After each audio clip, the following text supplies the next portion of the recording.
Hello বন্ধুরা, কেমন আছো? আশা করি সবাই ভালো আছো। তো আগের মতো আমি একটা নিয়ে এসেছি তোমাদের সামনে আজকে কিছু মুখরোচক খবর। সেটা অবশ্যই ক্রিকেটের ব্যাপারে। আমি যেহেতু ক্রিকেট নিয়েই শো করি, তো তোমাদের সঙ্গে আমি এখন শেয়ার করব কিছু ক্রিকেটের মুখরোচক এবং খুব ভালো ভালো খবর। তো আশা করি তোমরা আমার চ্যানেলটিকে লাইক এবং সাবস্ক্রাইব করে দেবে। তো থ্যাংক ইউ সো মাচ। চলো শুরু করা যাক। তো আজকে যে প্রথম খবরটা হচ্ছে তোমার আইপিএল নিয়ে। এখন তো সবাই জানো যে আইপিএল নিয়ে খুব তোড়জোড়। এই গত দুদিন ধরে আইপিএলের যে জাঁকজমকপূর্ণ তোমার জেদ্দাতে আইপিএল নিলামের যে চললো, সোশ্যাল মিডিয়ায় বেশি চর্চিত সেই খবরটা হচ্ছে যে বিহারের এক ছেলে 13 বছর বয়সী, যার নাম হচ্ছে বৈভব সূর্যবংশী। বৈভব সূর্যবংশী যার নাম, 13 বছর বয়স। 13 বছর, ইউ ক্যান ইমাজিন। 13 বছর, 13 বছর বয়সে সে দিল্লি ক্যাপিটাল থেকে কিনে নিয়েছে মাত্র মাত্র 2 কোটি। ইউ ক্যান ইমাজিন, 2 কোটি 13 বছর বয়সে।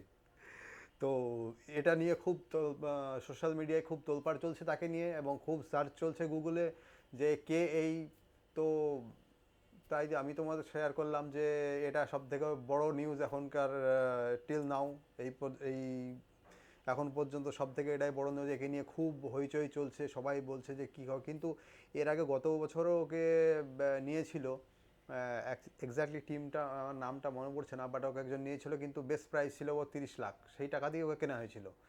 বাট এবার তো ছেয়ে গিয়েছে পুরো। তো এখন দেখা যাক কি সে তার খেলা দিয়ে কতটা মানুষের মন জয় করতে পারে, সেটাই দেখার। তো তোমাদের কি মনে হয়, তোমরা কি ভাবছো ওকে নিয়ে? তো তোমাদের যদি কোনো মন্তব্য কিংবা কোনো রকমই থাকে তাহলে অবশ্যই কমেন্টে আমাকে জানাবে। আর নেক্সট খবর চলে এসছে তোমার শ্রীলঙ্কার প্রাক্তন captain Dasun Shanaka. Sorry if I for my wrong pronunciation. তো তার নাম হচ্ছে দাসুন সানাকা, এবং সে এখন খেলছে তোমার টি10 লিগ আবুধাবিতে, যেটা চলছে টি10 লিগ চলছে। তো সেই গতকালকে একটা ম্যাচ ছিল দিল্লির সঙ্গে। তো সেই ম্যাচে সে 1 ওভারে 33 রান দিয়েছে। তো সেটা নিয়ে খুব তোলপাড় চলছে সোশ্যাল মিডিয়াতে, তাকে একটু চলছে কেননা সে 1 ওভারে 33 দিয়েছে।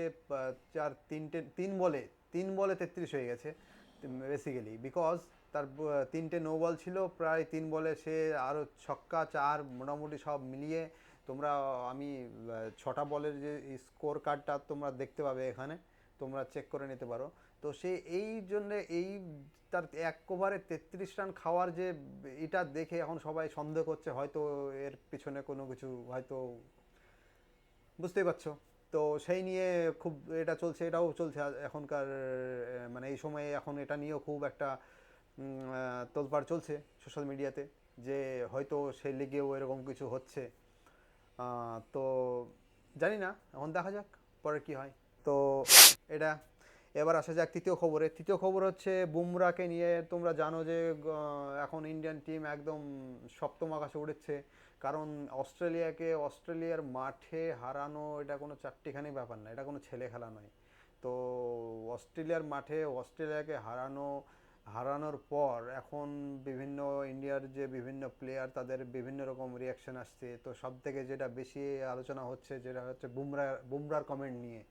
বুমরা অবশ্যই he is a captain right now, আমাদের ইন্ডিয়ান টিমের ক্যাপ্টেন রাইট নাও। এবং তাকে যখন জিজ্ঞেস করা হয় বিরাট কোহলির 100 ব্যাপারে, তো সে তখন তার রিয়াকশানে বলেছে যে বিরাট কোহলিকে আমাদের দরকার। বিরাট কোহলির বিরাট কোহলিকে আমাদের দরকার নেই, মানে আমাদের দরকার বিরাট কোহলিকে, বিরাট কোহলির দরকার নেই কারো। হ্যাঁ। তো ডেফিনেটলি এরকম প্লেয়ার যখন একটা টিমে থাকবে, তো সে ডেফিনেটলি সে টিমের অবশ্যই দরকার। কারণ কোনো পৃথিবীতে আই থিঙ্ক এমন কোনো টিম নেই যে বিরাট কোহলিকে বাদ দিয়ে তার কোনো টিম সে করবে। তো একদিক দিয়ে কথাটা ঠিকই আছে, সে ঠিকই বলেছে, এর ভেতরে কোনো দুবিধা নেই। তো এই গেল। এখন তারপরে আমরা আসছি ইন্ডিয়ান টিমের ব্যাপারেই। ইন্ডিয়ান টিমের মেন কোচ, হেড কোচ যে গৌতম গম্ভীর সাহেব, তিনি ইন্ডিয়া চলে এসছেন ওই অস্ট্রেলিয়া জেতার পরে ম্যাচের পরেই দিন ইন্ডিয়া চলে এসেছেন, তবে কী কারণে এসেছেন সেটা মিডিয়াতে অত আসেনি। তবে বলছে তার পার্সোনাল কিছু ইস্যুর ব্যাপারে তিনি চলে এসেছেন, আবার হয় আগামী 6 তারিখে নেক্সট ম্যাচ, তো তার আগেই তিনি আবার অস্ট্রেলিয়াতে জয়েন করবে। তো দ্যাটস ইট। তারপরে খবর হচ্ছে বাংলাদেশ ক্রিকেট নিয়ে। তো বাংলাদেশের ক্রিকেটের সবাই জানো যে বাংলাদেশ এবং ওয়েস্ট ইন্ডিজের যে টেস্ট ম্যাচ চলছে, টেস্ট ম্যাচ অলমোস্ট হয়ে গিয়েছে, আর বেশি না, হয়তো বেশিক্ষণ চলবে না, তারপরে বাংলাদেশ তো হার নিশ্চিত। তো এই ম্যাচের সব থেকে যদি কিছু বাংলাদেশ সাইডের ভালো দিক থেকে থাকে সেটা হচ্ছে তাসকিন আহমেদ। তোমরা জানো হয়তো যে আইপিএলে ওনার নাম ছিল, কিন্তু হি ডিড নট সিলেক্ট। তাকে কোনো টিমই, কোনো ফ্র্যাঞ্চাইজি তাকে সিলেক্ট করেনি। তো I think Taskin is a very good bowler, খুবই ভালো বোলার, এবং আমার খুব ভালো লাগে তাকে। তো এখন আর জানো যে আইপিএলে কোনো ফ্র্যাঞ্চাইজি নিতে গেলে তার লেভেল অবশ্যই হাই থাকা উচিত, তবে hope so for good for him. তবে এখন গত ম্যাচে তিনি প্রায় 6 উইকেট নিয়েছেন ওয়েস্ট ইন্ডিজের বিরুদ্ধে। তো এটা খুব ভালো খবর একটা তার বিরুদ্ধে, তার ক্যারিয়ারের জন্য ভালো। মাঝে বেশ কিছুদিন তিনি টিমের সঙ্গে ছিলেন না, তো আপাতত টিমের সঙ্গে আছেন, খেলছেন, এবং ভালো রিদমও দেখাচ্ছে। যে 6টা উইকেট পেয়েছে, খুব ভালো ভালো উইকেট পেয়েছে, এবং তার বডি পুরো ফিট মনে হচ্ছে। তো ভেরি গুড, ওয়েল ডান। এবং আগামীতেও যাতে এরকমই তার চলে, পারফরমেন্স আমরা দেখতে পাই, তার অপেক্ষায় আমরা রইব। তো এই তো গেল তাসকিন। তারপরে তোমার আসছে নেক্সট হচ্ছে যে আগামী তোমার 28 তারিখ থেকে শুরু হচ্ছে তোমার নিউজিল্যান্ড আর ইংল্যান্ডের ক্রিকেট ম্যাচ। আগামী 28 তারিখ থেকে শুরু হচ্ছে। তো সেখানকার যে তোমার নাম দিয়েছে যে ওদের যে ট্রফি হবে, যেমন ইন্ডিয়া অস্ট্রেলিয়ার ট্রফি চলছে বর্ডার গাভাস্কার ট্রফি, তো তেমনিভাবে ওরাও যে ট্রফিটা এখন খেলবে তার নাম দিয়েছে ক্রো থর্প ট্রফি। ক্রো হয়তো অনেকেই জানবে না, মার্টিন ক্রো বলে একটা বিখ্যাত নিউজিল্যান্ডের ক্যাপ্টেন ছিল, প্লেয়ার ছিল, খুব ভালো প্লেয়ার ছিল। এবং থর্প হচ্ছে গ্রাহাম থর্প, উনিও একটা ভালো অলরাউন্ডার ছিল ইংল্যান্ডের, অনেক কদিন খেলেছেন। এবং দুজনের কেউই আপাতত তারা বেঁচে নেই, তারা অনেক কিছুদিন আগেই সব মারা গিয়েছে। তো তাদের সম্মানার্থে তারা এখন যে ট্রফি তারা করবে, খেলবে, সেই ট্রফির নাম তারা নাম দিচ্ছে ক্রো থ্রপ ট্রফি। এবং এই ট্রফির যে ডিজাইন, যে ট্রফি বানিয়েছে, সেটা হচ্ছে তাতে দুজনের খেলার ব্যাটের অংশ দিয়ে। তো তোমরা দেখতে পাবে, আমি লাগিয়ে দেবো ওখানে ফটো, তোমরা দেখতে পাবে যে ওটা হচ্ছে ওই তোমার দুই ব্যাটের দিয়ে তারা সেই রকমভাবে একটা ট্রফি তৈরি করেছে। সো লেটস সি কী হবে। তো কোস্ট একটা মিনোজ টিম, যে নাম শুনেছে হয়তো, যে এবার তারা একটা বিশ্ব রেকর্ড করেছে। কালকে একটা ম্যাচ ছিল কার সঙ্গে আই ডোন্ট নো, বাট 7 রানে তারা অল আউট হয়ে গেছে। ইউ ক্যান ইমাজিন, 20 ওভারের ম্যাচ, তো 7 রানে তারা অল আউট হয়ে গেছে, এবং এই নিয়ে একটা বিশ্ব রেকর্ড হয়ে গেছে। দেশটার নাম হচ্ছে আইভরি কোস্ট। তো আইভরি কোস্ট তার একটা নতুন বিশ্ব রেকর্ড করেছে, 7 রানে অল আউট, পুরো টিম অল আউট 7 রানে। ওকে, সো এই গেল। তারপরে তোমার খবর হচ্ছে যে এখন চলছে, এখন অলমোস্ট জানো যে পাকিস্তান আর জিম্বাবুয়ে সিরিজ চলছে, তার মধ্যে আজকে প্রথম ওডিআইয়ে পাকিস্তান হেরে গিয়েছিল ডাকন লুইস নিয়মে।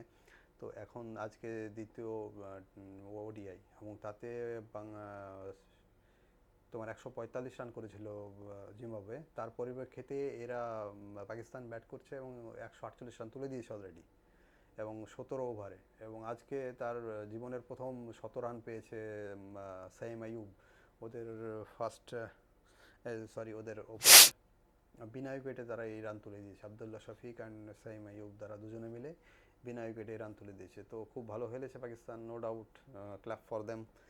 আর খুব ভালো খেলেছে, এবং এটা খুব ভালো এই জন্যেই কারণ এটা সাইম আইয়ুবের ছিল ফার্স্ট সেঞ্চুরি।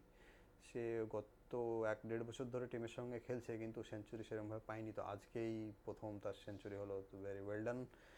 ওকে, তো এই ছিল আজকের মতো খবর আপাতত। এরপরে আবার যদি কোনো খবর হয় তো অবশ্যই তোমাদেরকে আমি ভিডিও বানাবো, এবং মাঝে মধ্যে আমি শর্টস রিলসও বানাই, তোমরা আমার এই পেজে দেখতে পাবে। তো তোমাদেরকে রিকোয়েস্ট করব আমার এই ভিডিও তোমরা লাইক সাবস্ক্রাইব করো এবং কমেন্ট করে লেখো যে আমার এই কেমন হয়েছে, কোথায় কি আর ওই কোন খবরটা যদি মিস হয়ে যায় তোমরা অবশ্যই কমেন্ট করে জানাবে আমাকে। তো আমি তোমাদের লাইক সাবস্ক্রাইব আর কমেন্টের আশায় থাকলাম, এবং তোমরা অবশ্যই লাইক সাবস্ক্রাইব করতে ভুলবে না। ওকে, তো এরকম তোমাদেরকে আমি আরও নতুন নতুন খবর ক্রিকেট সম্বন্ধে আরও নতুন নতুন খবর নিয়ে তোমাদেরকে আগামী ভিডিওতে আবার আমি জানাবো। তো টিল দেন, গুড বাই।